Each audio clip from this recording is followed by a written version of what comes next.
हाँ बोलो, 14 नंबर वाला क्वेश्चन बोलना है ना? बोलो 14 नंबर क्वेश्चन बोलो। अजय संसार रिपु जिति सकई सो वीर पंक्तियां किस कवि द्वारा लिखित हैं? किस कवि द्वारा? पंक्तियां एक बार और पढ़ो। अजय संसार रिपु जिति सकई सो हाँ हाँ हाँ हाँ ठीक है। ये रिपु का मतलब होता है शत्रु। रिपु मतलब क्या होता है? शत्रु, एनिमी, दुश्मन। ठीक है बच्चों? तो रिपु से आपने स्टूडेंट्स के नाम सुने होंगे, रिपु दमन। रिपु दमन मतलब होता है अरिहंत। अरि माने भी शत्रु होता है, मतलब शत्रुओं का विनाश करने वाला। अरिहंत नाम की हमारी जो नौसेना में एक वो है, जो हमारा क्या बोलते हैं उसको, अरिहंत एक तो पब्लिकेशन है, प्रकाशन है बुक का, है ना। एक अपना अरिहंत नौसेना में शामिल जो है कि युद्धपोत कहते हैं जिसको, वो है। तो ये पंक्तियां जो है, ये पंक्तियां तुलसीदास जी की लिखी हुई हैं। और किसमें है बेटा? ये आपने तुलसीदास जी का आपने वो सुना होगा, काव्य ग्रंथ रामचरितमानस। ये पंक्तियां हैं रामचरितमानस के किस कांड की हैं, आपको ये भी पता है? पंक्ति एक बार फिर से बोलना जरा। संसार रिपु जीत सकई सो वीर, ये पंक्तियां है ना। ये आपकी लंका कांड की पंक्तियां हैं। इसमें राम भगवान जी इन पंक्तियों से समझा रहे हैं कि इस संसार को, संसार रूपी ये जो शत्रु है, इसको वो वीर जीत सकता है जिस वीर के पास एक ऐसा रथ हो जो बहुत स्ट्रॉन्ग हो। रथ समझते हैं ना? Yes sir. तो ये बड़ी दार्शनिक पंक्तियां हैं। इसका मतलब ये है, विभीषण जी उनसे कहते हैं कि सामने देखो प्रभु, लंका रावण की सेना कितनी विशाल है और ये है वो है, हम कैसे जीत पाएंगे। तब वो उनको समझाते हैं। बहरहाल इसका आंसर तुलसीदास हो गया। लंका कांड की ये पंक्तियां हैं, ये दोहा है। अगला बोलो बच्चों, लास्ट क्वेश्चन इसका। नव संवत्सर जिस माह में आता है उसका नाम है? नव संवत्सर। मेरे ख्याल से स्टूडेंट्स ये गलत उच्चारण पढ़ रही है। पढ़ो उसमें, कौन बैठा पढ़ो उसको। नव संवत्सर होगा, संवत्सर। चलो उसी को देना। नव संवत्सर किस माह से प्रारंभ होता है? चैत्र। सुनो बच्चों, ये क्वेश्चन क्या है? इंग्लिश ईयर अपनी कहां से स्टार्ट हो गई? जनवरी। और जनवरी से कहां तक चली? दिसंबर तक चली। 12 मंथ्स हो गए। अपना जो हिंदू कैलेंडर होता है, हिंदू पंचांग, जो अपनी हिंदू नववर्ष होती है, वो कहां से? चैत्र से स्टार्ट होती है। चैत्र का मतलब इंग्लिश कैलेंडर में चैत्र का मतलब क्या हो गया? मार्च हो गया, जो कि आने वाला है, यानी कि नई साल आने वाली है। तो ये चैत्र, बैसाख, है ना, आषाढ़, ये पौष, माघन, भादो, कुंवार, कार्तिक, ये इस प्रकार से हिंदू कैलेंडर के महीने होते हैं। बात समझ में आ रही है? और ये अपना जो हिंदू शक संवत होता है, शक संवत, ये शक संवत किसने चलाया था आपको पता है? जो सम्राट था, वो सम्राट का नाम था कनिष्क। जो कुषाण सम्राट था कनिष्क, उसने कब चलाया था? 78 ईस्वी, 78 ईस्वी में जब कनिष्क गद्दी पर बैठा था, तब उसने ये शक संवत नाम का कैलेंडर चलाया था। शक संवत, जिस पर अपना भारतीय कैलेंडर अभी आधारित है ना। ये भारतीय पंचांग चैत्र से स्टार्ट होता है, नई साल। तो इसका देखो कौन सा ऑप्शन है इसका? चैत्र हो जाएगा। चैत्र हो जाएगा। हो गया बच्चों? ठीक है, हिंदी का पोर्शन खत्म। चलो इंग्लिश का पोर्शन ओपन कर लो। 2 मिनट का ब्रेक कर लो, मोबाइल को ये पॉज कर दो। देखना हो गया। चलो इंग्लिश का बोलो, फर्स्ट वाला। Which of the following is an adverb? बाकी के लोग नहीं बोलेंगे, शांति बनाए रखेंगे। आप मॉनिटर जो भी, आप तेज आवाज में बोलना है। हाँ, which of the following is not Is an adverb. is an adverb। Question को समझो बच्चों। Which of the following, following means क्या होता है? जो नीचे लिखे हुई चीजें होती है, मतलब ऑप्शन, मतलब सब्स्टिट्यूट, मतलब विकल्प। तो इनमें से 4 में से क्या बताना है बच्चों? Is adverb. एडवर्ब कौन सा है? एडवर्ब समझते हो? एडवर्ब मीन्स क्रिया विशेषण। जो क्रिया विशेषण मतलब जो विशेषता बताता है, क्वालिफाई करता है किसकी? केवल क्रिया की, केवल वर्ब की नहीं बेटा, नहीं बेटा, बात समझो। जो एडजेक्टिव होता है, एडजेक्टिव केवल नाउन और प्रोनाउन दो को क्वालिफाई करता है, दो को टच करता है। क्वालिफाई करना मतलब टच करना, उसके बारे में कुछ कहना।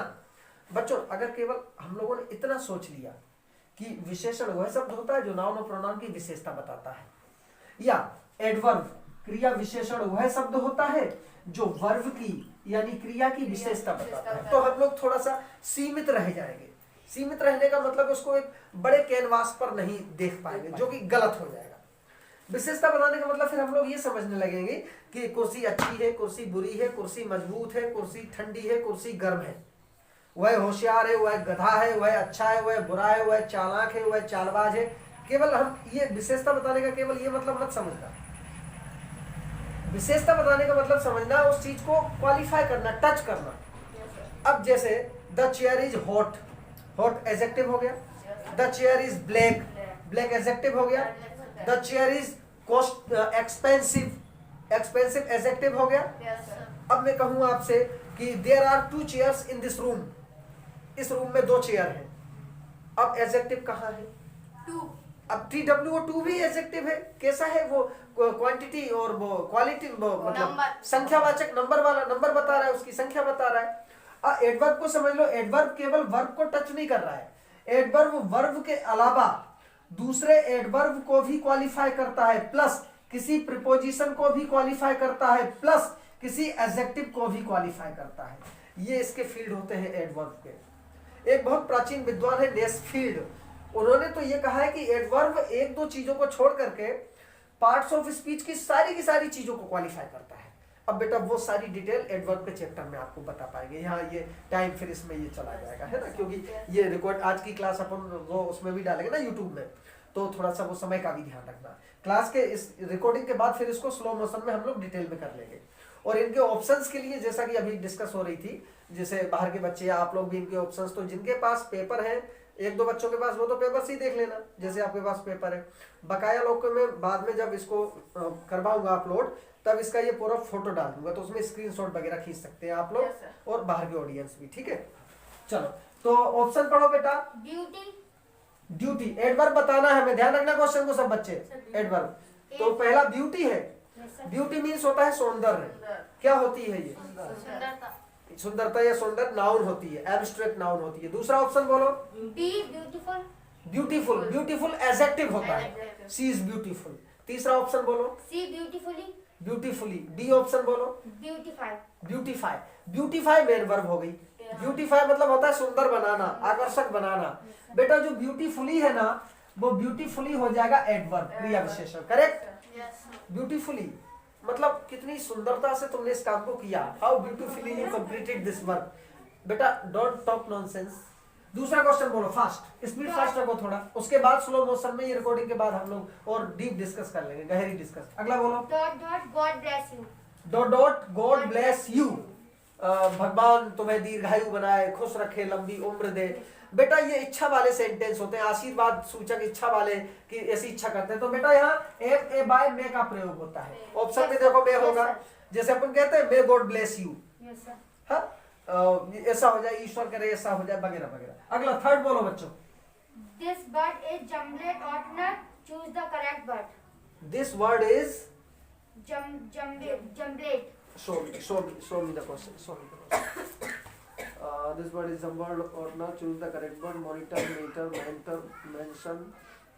बेटा इस क्वेश्चन को थोड़ा समय बाद में मैं इसको करना हूँ, थोड़ा समय देना पड़ेगा। अगला क्वेश्चन बोलो फास्ट, 4 नंबर का। Choose the correct form of tense in the following sentence. हाँ, फॉलोइंग नीचे जो सेंटेंस दिया गया है वो कौन से टेंस में, ये देखना है हमें। सुनाओ ऑप्शन सब बच्चों को, ध्यान से सुनो। यस सेंटेंस है ये।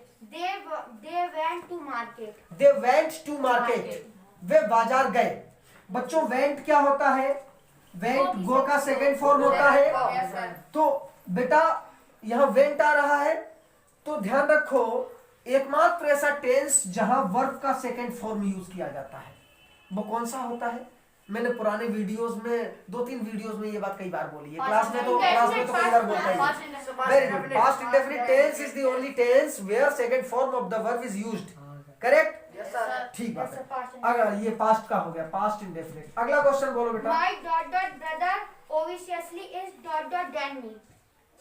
देन मी, मेरा ये भाई ऑब्वियसली क्लियरली मुझसे ये है। ऑप्शंस बोलो फटाफट। Elder, older, elder.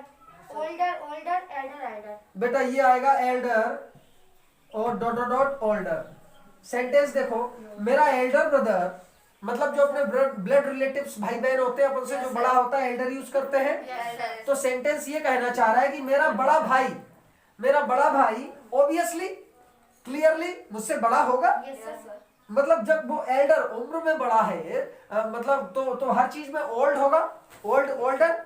बेटा एक्चुअली ये क्या होता है, ये दो एडजेक्टिव होते हैं, एक तो होता है एल्डर और दूसरा होता है ओल्डर। इन दोनों का जो मीन होता है, सेंस होता है, वो एक जैसा होता है।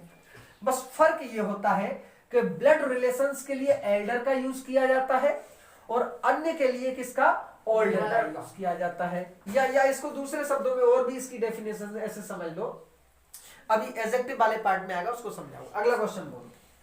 There is not water in the bucket. There is not dot water in the bucket। बाल्टी में पानी नहीं है। ऑप्शंस बोलो। Many, much, few, none of this. बेटा मेनी तो आएगा नहीं वाटर के साथ। मेनी काउंटेबल होता है, नंबर बताता है। दूसरा ऑप्शन बोलो। Much, तीसरा बोलो। few, few. बेटा जो फ्यू होता है, few, a few, the few, इन तीनों का प्रयोग भी नंबर बताने के लिए होता है, संख्यावाचक होते हैं वो। ये भी नहीं आएगा। अगला ऑप्शन क्या है, नन ऑफ दीज, मतलब इनमें से कोई नहीं। बेटा यहाँ पर जो मच सीधा सीधा पकड़ में आ रहा है, मच अनकाउंटेबल नाउन के साथ में आता है। There is not much water in the bucket, bucket में ज्यादा पानी नहीं। अगला बोलो बच्चों। which is the correct spelled word. सही स्पेलिंग वाला शब्द कौन सा है? हाँ बोलो, ए ऑप्शन की स्पेलिंग बोलो। B-E-L-E-I-V-E. बिलीव। दोबारा बोलो। B-E-L-E-I-V-E. रॉन्ग। अगला बोलो। A-C-H-E-I-V-E. अचीव। रॉन्ग। अगला बोलो। R-E-C-E-I-V-E. रॉन्ग। रिसीव। अगला बोलो। C-O-N-C-I-E-V-E. दोबारा बोलो। C-O-N-C-I-E-V-E. आई। हाँ हाँ देखो ऊपर के जो तीनों थे उनमें क्या गलती, इसकी स्पेलिंग देखो। कंसीव क्या है ये, आई ई वी। डी ऑप्शन की ये स्पेलिंग लिखी है ना, ये सही है। और ऊपर के तीनों में क्या हो रहा था, ई पहले हो रहा था, आई बाद में हो रहा था। Got it? Everybody got it? Okay very good. 8 number. ये कंसीव का मतलब क्या होता है बच्चों? कंसीव मीन्स होता है हाइड, HIDE, हाइड मतलब छिपाना। हाँ अगला बोलो बच्चों। 8 number. Ram killed Ravan. The passage voice of the sentence is. Ram killed Ravana, Ram ने रावण को मारा। क्या करना है इसका? बहुत सिंपल है, बहुत इजी है, क्लास में ही कई बार आप लोगों ने किया होगा। पास्ट इंडेफिनिट टेंस है, एक्टिव वॉइस किस टेंस में? Past indefinite. पैसिव क्या हो जाएगा? रावणा। अब पास्ट इंडेफिनिट की पैसिव की हेल्पिंग वर्ब क्या होती है? हाँ वेरी गुड। जो पुराने बच्चे हैं 1 2 4 उन्हें पढ़ा होगा, 2 4 6 जितने भी पुराने हैं, बकाया ज्यादातर पुराने ही हैं, 2 4 नए हो गए। Ravana was killed by Ram. Very good. अगला बोलो। 9। The elephant dot dot dot. The elephant dot dot dot. आगे कुछ नहीं, फुल स्टॉप। ऑप्शन बोलो। Squirrel, squeak, trumpet और whole. HAWL हाँ H-O-W. मतलब हाथी से हाथी चिंघाड़ता है, ये सेंटेंस है। मतलब हाथी का जो साउंड होता है तो क्या करता है? हॉल और ट्रम्पेट, चिंघाड़ना, ट्रम्पेट। 9 नंबर। अगला क्वेश्चन 10 नंबर का बोलो बच्चों। 10 नंबर का बोलो बच्चों। Behavior that so high moral standards is called. बच्चों ध्यान से सुनो, दोबारा पढ़ो, सब लोग ध्यान से सुनो, सब बच्चों। हाँ दोबारा पढ़ो। Behavior that shows high moral standards. Behaviour व्यवहार, डेट जो सोज, जो शो करता है, जो प्रकट करता है। क्या प्रकट करता है? High moral standards is called. हाँ ऐसा व्यवहार जो हाई मोरल स्टैंडर्ड को प्रकट करता है वो क्या कहलाता है बेटा? ऑप्शन पढ़ो फटाफट। VICE wise. नहीं होगा। WIC वो तो बुद्धिमान हो जाएगा, नहीं होगा। VIRTUE वर्च्यू, अगला पढ़ो, लास्ट पढ़ो। राइट RIGHT RIGST राइट मतलब नहीं बेटा, वर्च्यू। ये वर्च्यू को हिंदी में कहते हैं बच्चों सद्गुण। तो क्वेश्चन को समझो, ये क्वेश्चन क्या था, वन वर्ड सब्स्टिट्यूशन था। क्या था? एक शब्द प्रतिस्थापन। मतलब जो हाई स्टैंडर्ड की मोरल वैल्यू होती है, मोरल कंडीशन होती है, उसको वर्च्यू, सद्गुण कहा जाता है कि भाई आप में तो बहुत अच्छे वर्च्यू है, अच्छे सद्गुण है, आप एक अच्छे परिवार से। अगला क्वेश्चन 11 नंबर बोलो fast. Give the plural form of dear. अच्छा क्वेश्चन है, देखो आपका डियर हुआ, आपका फिश हुआ, ये ऐसे कुछ वर्ड्स का एक पूरा का पूरा बॉक्स होता है जिनका प्लूरल वही रहता है। तो डियर का क्या रहेगा? डियर ही रहेगा। अगला क्वेश्चन बोलो। He said Jaya is dancing. The indirect speech is। Question को थोड़ा स्लो मोशन में दोबारा, मैं तो लगभग समझ गया, ये सारे बच्चे भी थोड़ा सा समझ गए। He said Jaya। He said।